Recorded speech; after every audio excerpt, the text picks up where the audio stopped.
picking up the thread of the story of Ruth this morning in chapter 2 and beginning at verse 1. Ruth chapter 2.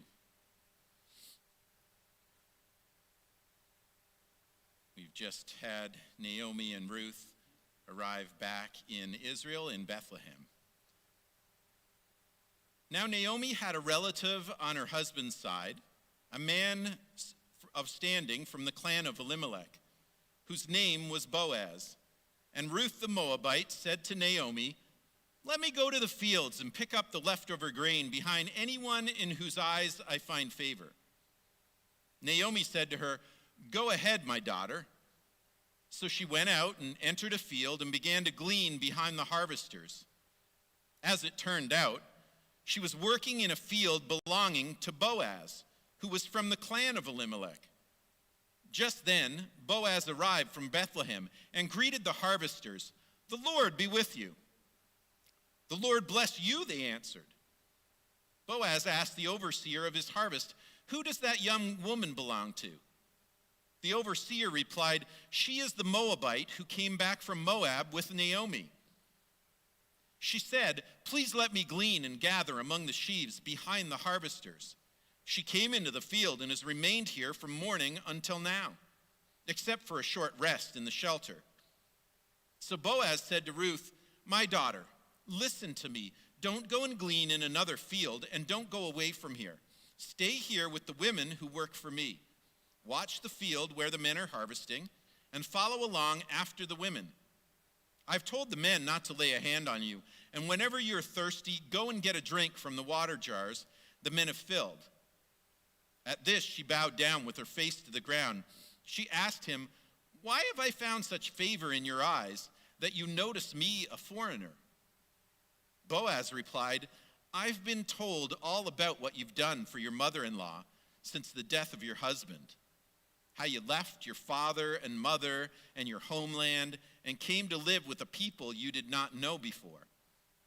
May the Lord repay you for what you have done. May you be richly rewarded by the Lord, the God of Israel, under whose wings you have come to take refuge." "May I continue to find favor in your eyes, my lord," she said.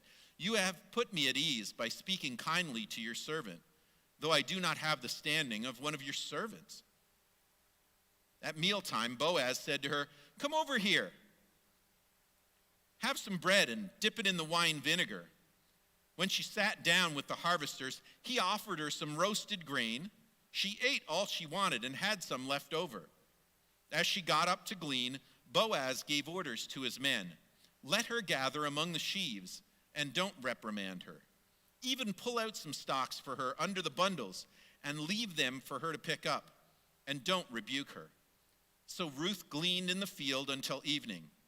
Then she threshed the barley she had gathered, and it amounted to about an ephah.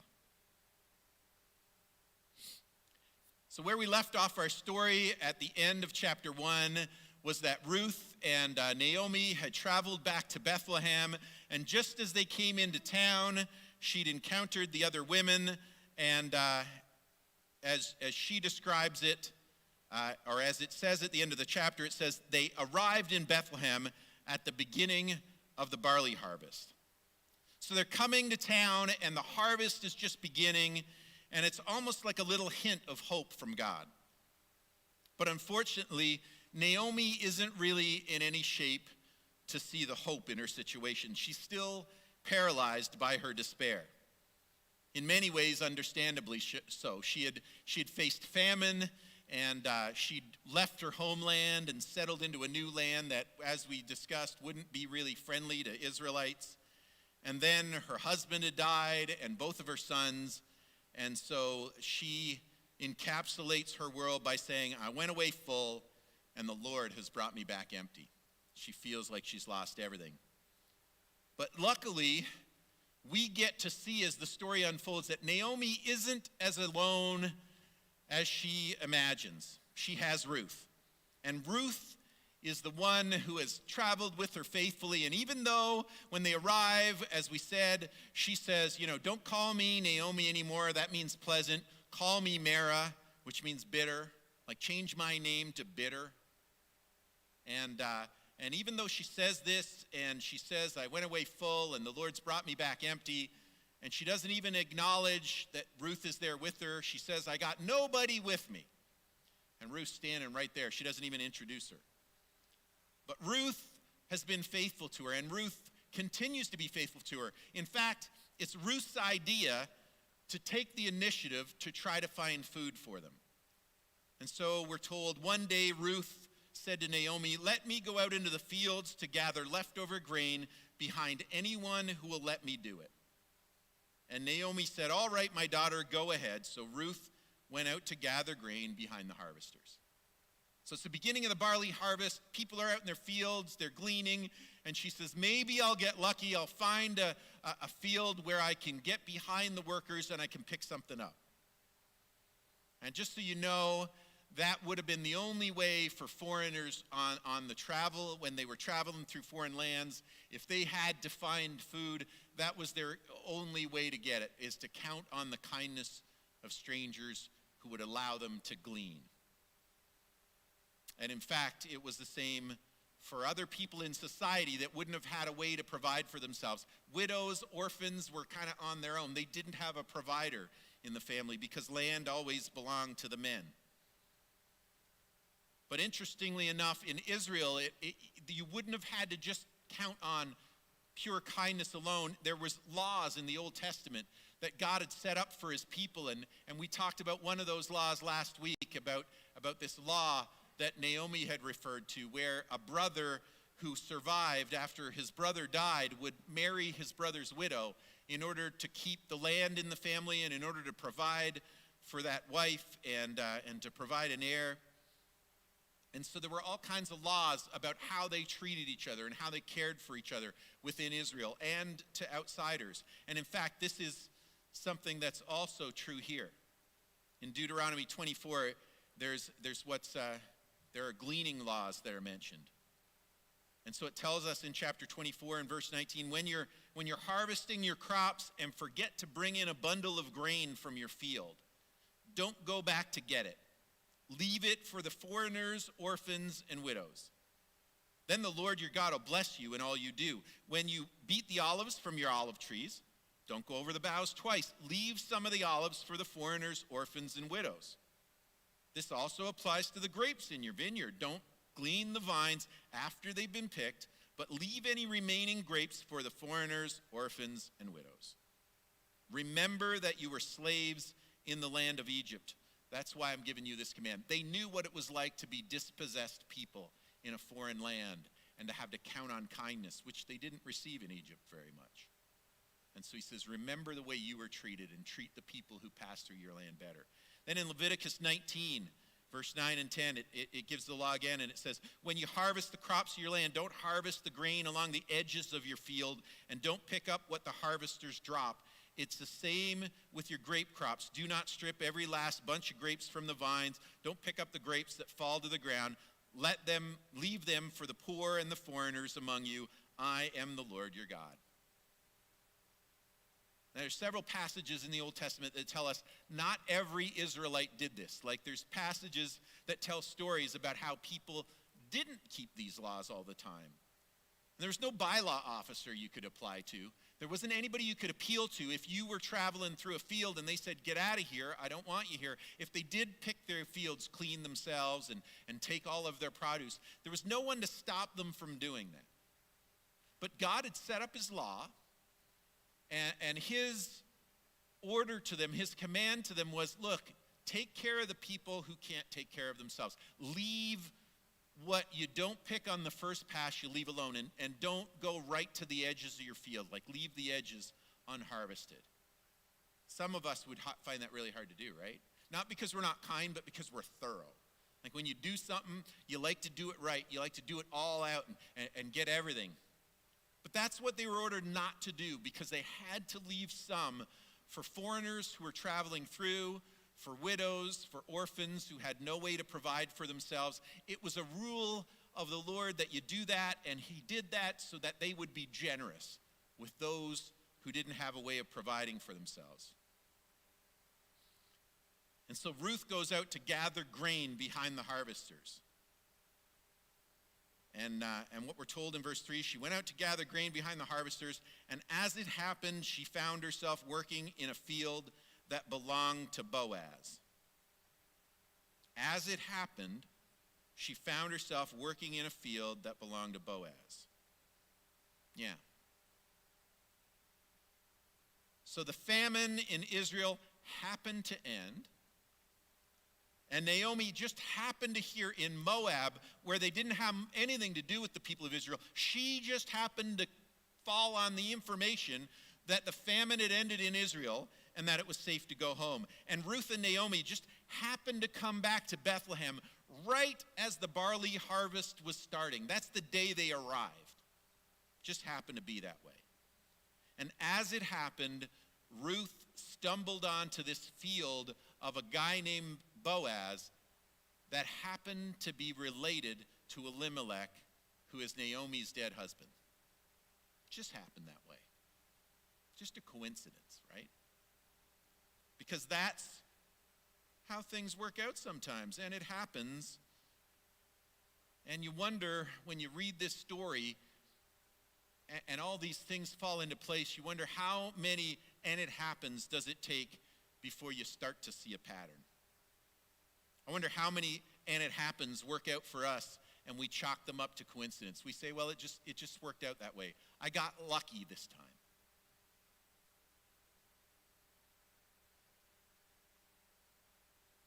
But it just happened. And it just happened to be Boaz's field. She goes out to pick a random field to see if she can glean, and she happens on Boaz's field. Let me tell you a few things about Boaz, other than that he's related to Elimelech. Boaz, if you noticed in the story, his first words to his workers aren't, "How are things going? How much of the field have you got done? How much have you harvested? Like, how much do we have going on here?" Or, "Pick up the pace. The boss is here. Stop slacking." No, his first words to his workers is a blessing. I think that's noteworthy. Then Boaz asks about this young lady in his field. He said, "Who is this woman that's gleaning behind you? Like what's her story? What's she about?" He takes an interest in the woman that's gleaning in the fields. And he doesn't say, "Oh, she's a foreigner, get her out of here." He allows her to continue. Boaz asks about her, and then he lets gleaners glean. Like, he's the kind of guy who obeys the law of God. We're told he's a righteous man. And because he's a righteous man, because he loves God and he wants to obey him, he lets gleaners glean in his field. In fact, he goes above and beyond the letter of the law. The letter of the law says, like, don't do the edges, and if you drop something, let it lie. But he doesn't just do that. He makes sure that she has some. In fact, first, he says, you can tell her that she can drink the water of my hired hands. And he tells the hired hands, let her drink from your water supply while you're there. He doesn't have to do that. That's not part of the law. But he does it. And he doesn't have to tell his workers not to harass her. He could say, well, she's on her own, like, she's not my problem. But he doesn't. He says to them, you don't give her a hard time. You don't harass this young woman. You leave her be, and you let her have some water, and you allow her to drink. And in fact, instead of just letting her glean the edges, let her walk right through the middle of the field with all the workers right behind them picking up. He makes sure that she's safe from harassment. He respects her character. In fact, he says, when lunchtime comes, he says, come on over and eat with my workers. And he feeds her so full that she's got leftovers to take home in a doggy bag to Naomi. Like, that's over the top, right? And then he says to her, what's your story? And she says, man, I can't believe you've done this for me. And he says, look, I really respect the way that you've treated Naomi. And may the Lord bless you. And he pronounces a blessing on Ruth. He respects her character. And he blesses her for the kind of person she is. And he asks God to bless her. That's whose field Ruth just happened to go out to glean in. Stumbled on it. Dumb luck. Right? That's what we're supposed to believe. So God's out to get you, right, Naomi? Like, God doesn't care what happens to you. In fact, he's looking for ways to punish you. But he made sure that you found out about the crops and how the famine was over. And he made sure that you arrived just in time to catch the barley harvest. And when Ruth takes the initiative and she goes out and you're still home sulking, she stumbles on the exact right, best possible field she could walk into to get looked after, so that she could come home not just with grain, but with a bag of leftovers from lunch so that Naomi can eat. That all just happened as it happened. And you get the impression when you read the story that the author of the book of Ruth doesn't really believe as it happened at all, because he keeps pointing out everything about it. Ruth the Moabite and Boaz, and Boaz is a really upstanding guy, and here's who Boaz is, and here's what Boaz is like, and here's the character of this man, Boaz. So, Naomi, God's out to get you. And Ruth would be better off in Moab, right? Like, she'd be better off if she'd stayed home with her parents and her family and her friends and the culture she'd grown up in. And remember, Naomi had even spelled out, she'd said, go back to your gods. Because my God, the God of Israel, he doesn't even like me very much, and he's out to get me. Go back to your own. You'd be better off with that religion even. That's what Naomi had said in her bitterness. But she finds herself, Ruth, following along anyway and being faithful. And when she gets to Israel, she finds out this God is not out to get them, but he makes sure that they're provided for. And so she walks out and she thinks she's just picking a random field, but God lines things up so perfectly so that she's in a field with a man of God who goes above and beyond to make sure that she's okay. He's generous and he's gracious and he's kind, just like the God he serves. And he goes above and beyond even what God has required of him, because he's generous and he's kind like the God that he serves. So Ruth would be better off back in Moab? They got men like Boaz in Moab? They got men of character that serve the one true God of heaven in Moab? Do they have people who go above and beyond and look after other people's problems that aren't their problems because God has instructed them to? They got those kind of guys in Moab?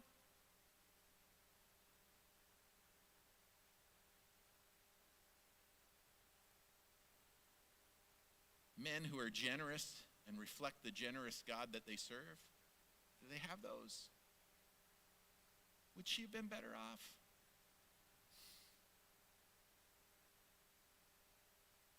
And all because she'd made up her mind on the road and said, that God's going to be my God and that people's going to be my people. And here she is being provided for and cared for. And even for Naomi, who is still bitter and still angry and still thinks that God's out to get her, God is making sure she doesn't go hungry tonight. And that she's got a way to not go hungry tomorrow night or the night after or the night after that. And when things get cold and the barley harvest is over, that they will by then have stockpiled enough that they will get through. That's the kind of God he is. And Naomi hasn't given him enough credit for all the coincidences that she's run into. Somehow she's seen the bad things in life, and it's blinded her to all the times, all the moments when God was protecting and providing and looking after and graciously being generous with her. She hasn't noticed at all. She can't see Ruth. She can't see the harvest. She can't see the food. She can't see the way that he's looked after every step of the journey so that she's been kept safe and she's arrived back home among friends who welcome her with a smile on their face and say, "Look, it's Naomi." And the thing is, even when we encounter hard times, even when we look at life and it's dealt us so harshly that we begin to wonder if God's out to get us, even when we're most bitter against God, even when we are so bitter and we've misjudged God and we've written him off, he has never written us off. he never quits on us, and he never stops pouring forth blessings. And they may look like small things. It may seem like it's just stuff that's happened. But every blessing that we encounter, every gift that's given to us, every time that we have enough to eat before we fall asleep, it comes from the hand of God.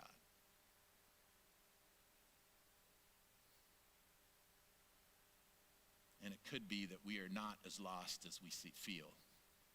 And it could be that some moments were just between coincidences. And we don't notice the blessings because we are so caught up in the tragedies of life. And God still provides for us, but how much better is it when we notice the pattern, when we pick up on the clues, when we see what he's doing and recognize how good he is to us? How much better when we hang on to hope and we recognize the blessings when they come. And we don't have to do that. Like, we could just get by, and sometimes he gives us blessings anyway. But how much better is it? How much easier on us is it when we notice the hand of God and we pay attention to everything he's done for us? And if we give him the blame for the things that go wrong, we also have to give him the credit for the things that actually go right. God is looking after Naomi despite her bitterness, and he's using Ruth and Boaz to do it. God is blessing Ruth for the decisions she made on the road to be his and to be part of his people. And so her character is being developed, and she is noticing things, and she finds herself back in the land of Bethlehem, where she meets the kind of man that has character and strength and generosity and kindness and grace, who's kind to everybody he meets, whether they're from his tribe or not, whether they're one of his people or not. He doesn't judge her. Instead, he cares for her. And he's kind to everybody he crosses paths with, it seems. And you and I, sometimes we don't notice what God is doing, and sometimes we don't follow along with where he's leading us. Sometimes we're bitter like Naomi, and we don't notice all the coincidences. We don't notice what God's doing. And for some of us, we might be new believers, and like Ruth, we haven't learned it all yet, and we're not really sure how this plays out. And maybe we've just not learned yet enough to really recognize it for what it is. She says, "Oh, you're being so kind to me. I can hardly believe it. Like, why are you doing this? You're giving me, I'm below your servants even, but here you are being so kind. I don't get it." You get the impression she didn't find that kind of treatment back in Moab. She wouldn't have expected anyone to treat a foreigner that way back home. But now here she is among God's people, especially among a faithful believer who follows what God told him to do and goes above and beyond to act like the God that he serves. And then there's Boaz. And sometimes we have to admit that we do not follow along with the same gracious kindness, forgiving nature that our God has, that Boaz shows, so that he's looking for ways to bless the people around him instead of ways to just benefit himself and get ahead in life. But here, all three of them find themselves among the people of God. And each of those characters have the opportunity to allow God to speak into their lives and to shape them and show himself to them so that they become more like him. And we have the same opportunity to pay attention, to notice what God is doing and how much he's blessed us and where he's at work. And then to follow through and decide we're going to do what he does, and we're going to be just like him. And we are going to reflect him so well that when people see us, they will notice the things that we have learned by being part of the people of God, because we've been shaped by the King of heaven to live generously and kindly and graciously in every circumstance. Let's pray together. God, this morning we confess that at times we, like Naomi, don't notice the things that you're doing. Sometimes we are so caught up in the negative things of life and the tragedies that befall us and the challenges that we face that we get down on the situations and we only notice the negative. And we don't see the good things that you're doing and the many ways that you provide up for us and that you give us safety and hope. The ways that you are at work to bring circumstances together so that we are safe and provided for and our lives are full. God, sometimes we don't notice the blessings of material things or the blessings that we have of the people around us who support us, or the blessings of all those coincidences, all those circumstances where you step in and you arrange things in just the perfect way so that we are looked after. Sometimes we don't recognize that those things come from your hands. And sometimes we live out our lives oblivious to the fact that you have done so much for us and blessed us in so many ways.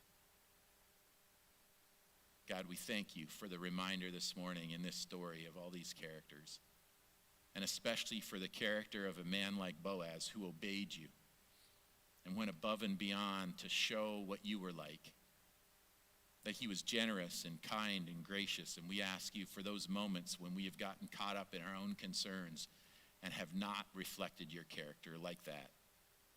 We've not gone over the top to be generous to our neighbors and our coworkers and the people in our family and the people we encounter every day. Help us to be more like you, to look like you, and to treat other people like you treat them, and to love others around us like you love them, so that we can truly be called your people, so that we could make a difference like Boaz did. God, help us to be your people, living out your kingdom, so that the world around us can't deny that you are real or that you are good, because we reflect you and show you to all who would notice. We pray in Jesus' name. Amen.